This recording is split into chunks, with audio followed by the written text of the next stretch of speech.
بہت ہی خوبصورت ترانہ ہے کہ جس کو ہمارے علماء نے، یہ ترانہ لکھنے والے کون تھے، بہت سارے ایسے نعرے اور ایسے گیت ہندوستان کی محبت میں ایسے ایسے نغمے گنگنائے ہیں، بے شمار علماء اکرام تھے۔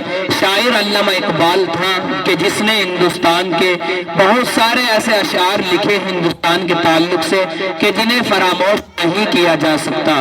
تو عزیز طلبہ، اب آپ سبھی نے یہ ترانہ ایک ہندوستان کی شان میں ترنگے کا جو ہے شان میں یہ ترانہ پڑھا ہے، خوبصورت انداز میں ترانہ پڑھا گیا ہے۔ اب اس کے بعد ہم نے ترنگے کی شان میں پڑھا، لیکن ترنگے کو اونچا رکھنے کے لیے اور اسے ہوا میں پھہرانے کے لیے کہ جنہوں نے قربانیاں دی ہیں، ہم ان کا نام لے سکتے ہیں اور ان کے نام کو ہم بجا سکتے ہیں اور ان کا نام گنگنایا جا سکتا ہے۔ ان کے نام کو ہم بتانا چاہتے ہیں کہ کس نے کس طریقے کی قربانی دے کر کے اس ترنگے کو ہوا میں پھیرایا اور اس ترنگے کو اور ہم سب کو آزاد کیا ہے۔ آئیے تقریر کے لیے گزارش کرتا ہوں محمد عدنان سے، جو حاجی فیضل کا صاحبزادہ ہے، تشریف لائے اور وہ بھی اپنی تقریر پیش کرے۔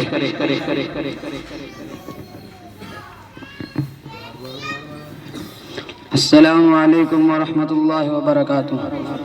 نحمده ونصلي على رسوله الكريم، اما بعد، قال النبي صلى الله عليه وسلم: خيركم من تعلم القرآن وعلمه، او كما قال عليه الصلاة والسلام۔ چمن اپنا وطن اپنا، چمن اپنا وطن اپنا، زمین و آسماں اپنا، جہاں میں سب سے پیارا ہے ہمیں ہندوستان اپنا۔ آزاد ہندوستان کی تاریخ میں دو دن یادگاری حیثیت اور قومی اہمیت رکھتے ہیں، ایک 15 اگست کا، دوسرا 26 جنوری کا۔ 15 اگست کو ہندوستان آزاد ہوا اور 26 جنوری کو ہندوستانی جمہوریت بنا۔ آج 15 اگست ہے، ہندوستان کی آزادی کی سالگرہ۔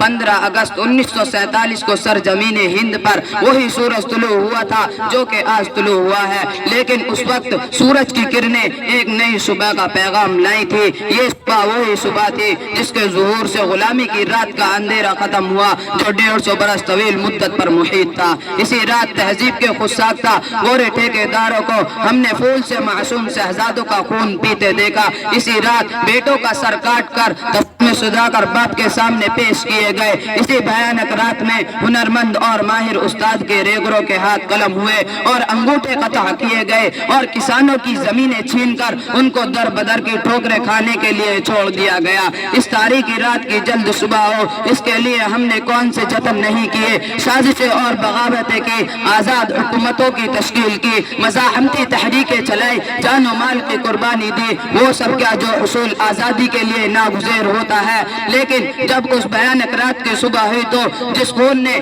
جلوانی والا باغ کی مٹی کو شفقت سرخی سے ہمانا کیا تھا، اس کی لالی رخصت ہو چکی تھی، وطن کا اتحاد پارا تھا، امن و سکون غارت ہو چکا تھا، گلشن تاراج تھا، پھولوں کی پتیاں اور پنکھڑیاں بکھر چکی تھی اور بلبلیں کہیں دکھائی نہیں دیتی تھی۔ یہ بات انسانی فطرت کے خلاف نہیں کہ اگر جنگ آزادی کے فائدوں سے لوگ محروم رہے تو ان کا دلی اطمینان اور قلبی سکون جاتا رہتا ہے اور دور غلامی کو یاد کر کے آہیں بننے لگتے ہیں۔ اس دور کے اطمینان و فراغت اور خاموشی کا تصور ان کو تڑپا دیتا ہے اور اسے آزادی کے بعد کے انتشار و اضطراب سے 1000 درجے بہتر سمجھنے لگتے ہیں۔ لیکن ایسے لوگ وہ ہوتے ہیں جن کو آزادی سے کوئی وابستگی نہیں ہوتی اور جن کے سامنے حقیقت میں حصول آزادی کا کوئی مقصد نہیں ہوتا۔